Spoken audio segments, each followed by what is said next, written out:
All right, so we had another busy week of earnings. We had kind of a crazy week in the markets, and we had some news. And the most important piece of news from this week was the PCE prints, which came out lower than expected. 2.5% in June from a year ago. I believe this is the lowest rate in over a year. So that is good news, at least insofar as the likelihood of a rate cut is going up quite a bit. I mean, it was already overwhelmingly likely, and from what I can tell, I think this probably sealed the deal that there's going to be, let's say, I would say probably 99% chance of a rate cut this year, and very likely that there's 2 to 3 rate cuts this year. And given that news, Canada, we just cut a second time down to 4.5. So, the Canadian economy is clearly weaker than the American economy. And again, a lot of people look at this and immediately start to celebrate, but you also have to keep in mind that rates that are too low does not signal a good economy, right? I mean, rates that are extremely high, a la Argentina or something like that, they don't signal a strong economy either. So you have to keep in mind that if rates start to go down drastically or quickly, that is not necessarily good news. And the problem is, a lot of people say, oh, rates are too high, rates are too low, but the hard reality is nobody really knows, because we have a quasi-government entity that controls this stuff. So nobody really knows if rates are quote-unquote too high or too low, because it's not the market that's determining the rates. So how the market took that away as positive. I mean, most stocks were up nicely on Friday. The market as a whole was up on Friday. Not super nice, but it was up. And that was after the largest down day of the year. I believe it was roughly a year since the S&P had a day where it was down over 2%, and that was on Wednesday. So there was a brief period where, things were looking really bleak. Like, hey, are we going to have a crash or a correction? And it just shrugged that off on Friday.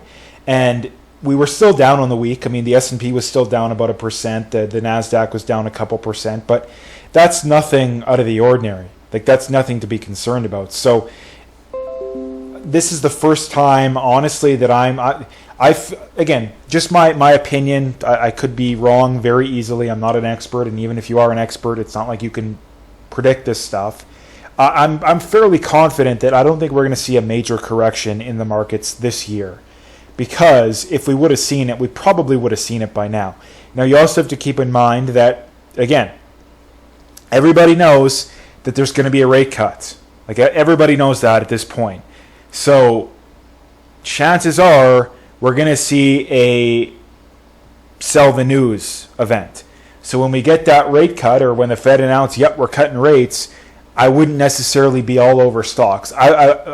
Again, dollar cost average, good quality companies that are at a good price. I'm always a believer in that, but I wouldn't necessarily be ready to pour into the markets right before that September meeting, because a lot of times you get a sell the news event, and for all we know, the market will run up another 5-10% in the next month, and then it sells off 10, maybe 20% in the back quarter of the year. Nobody knows. So my prediction is I still think we end the year up from here, but we could chop sideways the whole time. So nobody knows, but that's what I would guess. So let's get into earnings here, because there's a ton of companies to go over. Like I mentioned, the S&P was down about 1%. NASDAQ down about 2%. Bitcoin was up on the week. Bitcoin is also up very nicely on the month. And I think Bitcoin is back. I think it's safe to say, again, nobody knows for sure, but my opinion, I think Bitcoin's back in an uptrend, especially if that coincides with a Fed cutting cycle, and especially if Trump gets elected. I think we could see 100,000 before the year's over. Like that's very, very easy. That could happen in a week. That's not out of the realm of possibility. So I think it's only a matter of time until Bitcoin sees another 6 months or even maybe 2 or 3 months or even a month where it's up 50%. I think that's inevitable. Nobody knows when it's going to happen though. So we had some major companies release earnings this week. Google was probably the biggest. They did beat earnings and revenue, but again, some of the cloud revenue, some of that was a little shaky, not quite as good as expected. It was down even more than the market was, and I think this is also part of a larger big tech sell-off. I've talked about this the last couple weeks, 3 weeks or so, that I think that the big tech was all the rage. The Mag 7 was all the rage for the first half of the year. And again, stuff can never go up in a straight line, because if it did, I mean, eventually these companies would be like $100 trillion companies within a matter of like a decade, which is just not going to happen. So things, again, they're going to happen that aren't expected. And there's going to be sector rotations. There's going to be theme rotations. So that's something that I would look out for, that I think that some of these very large tech companies, some of the large growthier names, those are still looking pretty shaky. The better quality small caps and mid caps, I'm very bullish on right now. I think that there's a lot of them that are looking really good right now. I think there's hardly any of the large cap names, especially the large cap growth names, that I like right now. Just my personal opinion there. The next one was Tesla. Now Tesla released pretty shaky earnings. They did beat revenue, but they missed earnings, and they were down a lot on the week. I mean, look at Tesla year to date. They're actually down a little bit, right? They're actually down a little bit, which is quite surprising. I mean, I think they're still egregiously overvalued where they're at right now. Let's check and see their valuation just out of curiosity here. Yeah, I mean, a price to free cash flow of 409, a PE of 56.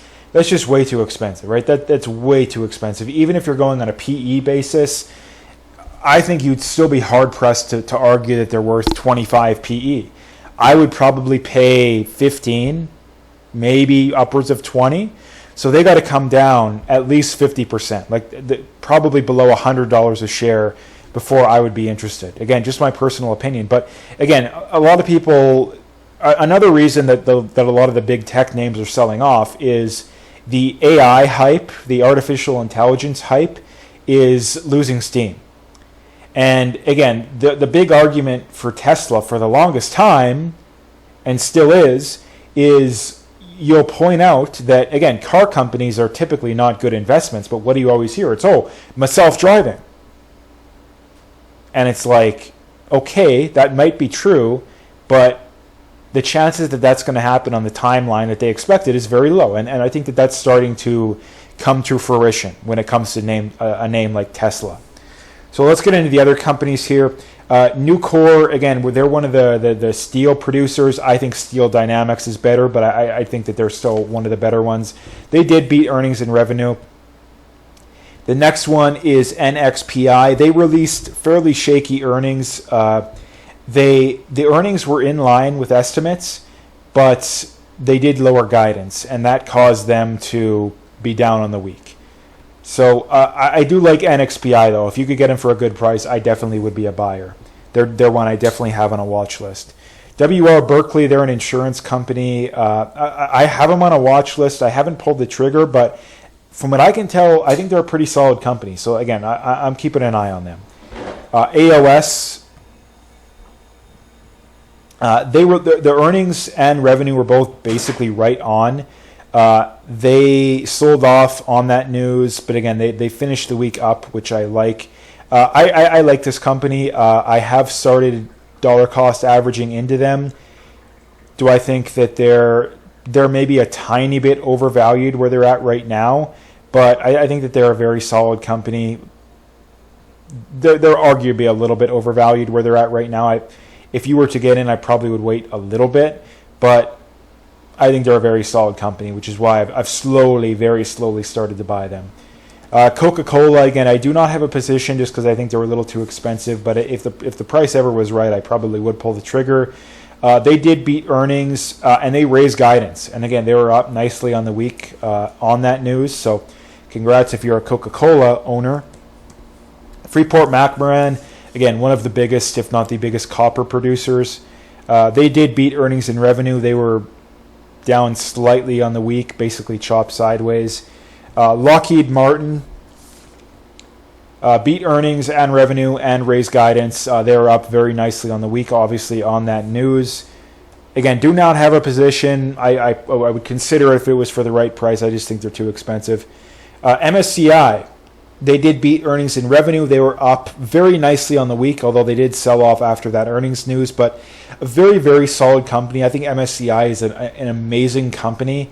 The problem is they're a little expensive where they're at right now. They are below their historical valuations, but a 35 PE, a 34 price to free cash flow, probably too expensive. If I was to get in more, I would wait till they went back below 500 to pull the trigger there. PCAR, another company that I have on a watch list, they did miss earnings and revenue. So again, kind of concerning there. But if we look at them on the week, they were down, and they were down a lot. Like they were down, they were down over 10% at one point. They closed the week down about 7%. So that's kind of concerning, but I do think they're a very solid company. I do have them on a watch list. I still think they're probably a little bit expensive where they're at right now. They are actually below their historical valuations, but 18 price to free cash flow. This is one I would have to dig deeper on because it looks like they are actually growing fairly well. So I would have to dig a little bit deeper on here, but I do have them on a watch list, and I would pull the trigger if you could get them for a good price. And it looks like, if anything, they are very close to that, if not at that. Pulte Home. This is probably the best, if not one of the best, of the home builders. I do have them on a watch list. I would buy them if the price was right. I think they're a little expensive where they're at right now. They did beat earnings and revenue, and they were, I don't know if they were up or not on the week. Yes, they were up nicely on the week, so good on them. UPS, again, one I don't own. I probably never will unless it's a screaming good deal. They did miss earnings. They lowered guidance. That caused them to be down very much on the week. And I think that's just because the economy is slowing down a little bit right now. So keep an eye on that, because companies like this are good barometers on how the economy is doing. CN, I do have a position in CN. Probably never will buy again because I already do have a pretty solid position, and I'm reinvesting dividends, so I probably never will buy them again. Miss earnings and revenue. They were down on the week. Again, I think this is just a bigger story of a slowing economy. And again, the market did sell off technically on the week, even though it did close up a little bit on the last day. So, and this company, Visa, I'm sure you all know what Visa is. I don't have to get into that. A very rare earnings miss by Visa. Revenue miss, earnings was right on. So that is incredibly surprising, because if we go back and look at Visa, like let's look at Visa's income statement here, just to look at just how consistent they are. So if we go to their yearly revenue, every single year but 2020 was up, going back over 15 years, going back to 2007. That's as far back as this goes. Every single year, other than the year of the pandemic, it was up.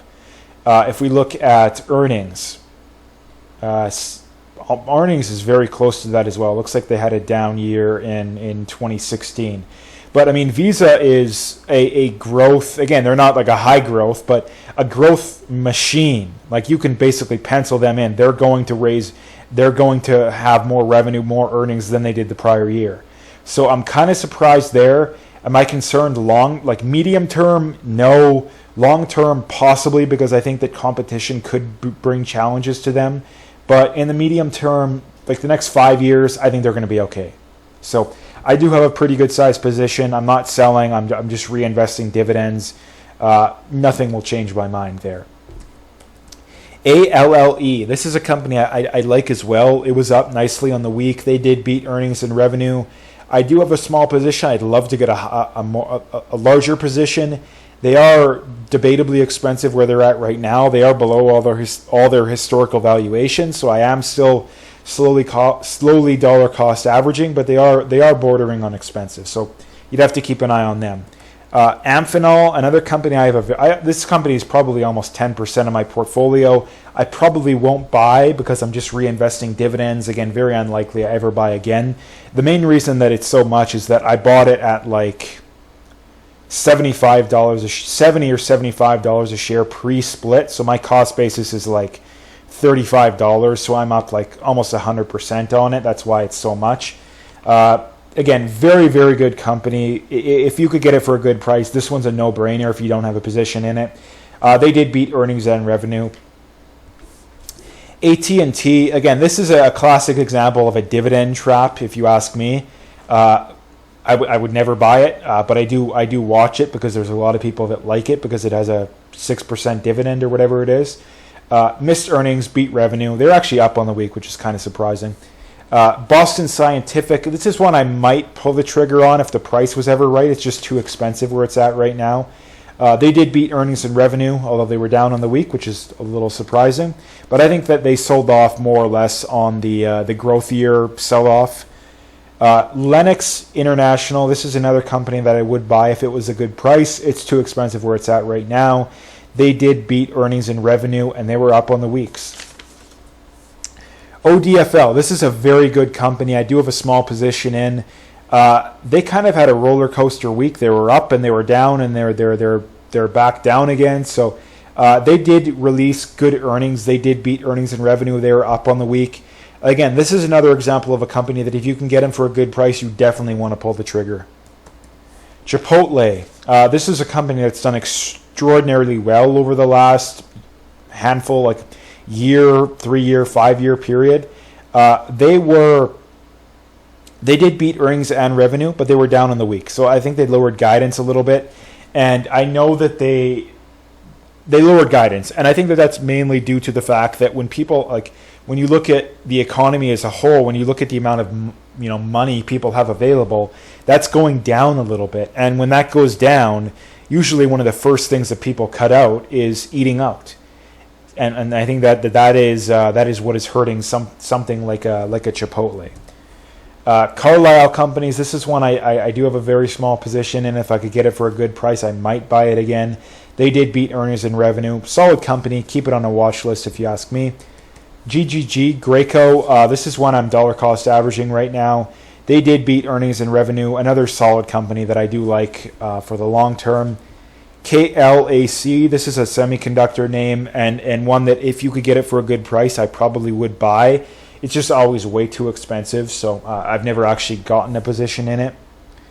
Waste Management, again, they actually released weak earnings, which is kind of surprising for a company as consistent as this. They were down like 10% on the week, but if you look at their valuation, they're still way too expensive. A price to free cash flow of 37, a PE of 32. Still too expensive. They'd have to come down probably another 10 or 15% before I would be interested. But if you could get them for a fair price, that's a company you definitely would want to buy, in my opinion. Masco, another company that I'm dollar cost averaging right now. Earnings and revenue, both in line with expectations. This is another example of a very solid company. I like them quite a bit. Tractor Supply, I do have them on a watch list. Never pulled the trigger, but I do have them on a watch list. They did beat earnings, but they lowered guidance, so that's a little concerning there. Digital Realty, this is one that's very popular in the real estate or the dividend investing groups. They did beat earnings, but they missed revenue. They were down on the week, and I think that's why. HIG, this is one I have on a watch list, and I'm honestly considering opening a position in, starting to dollar cost average. They're a pretty well-run insurance company, and they did beat earnings, but they missed revenue. I really like them, and I mean, they're not really priced that aggressively. I mean, they have a 12 PE, so this is one I'm definitely going to look at opening a position in, but I haven't done it yet. And the last one is KNSL, speaking of insurance companies here. They did beat earnings and revenue, and they were up on the week. They're way too expensive. If you could get them for a solid price, I probably would pull the trigger, but they're just way too expensive where they're at right now. So anyway, that is the news from this past week. Next week, again, we're going to have another busy earnings week as well. The next couple weeks, we got a lot of big companies releasing, so stay tuned for that. If you like the video, please like, comment, subscribe, all that good stuff, and stay tuned for more.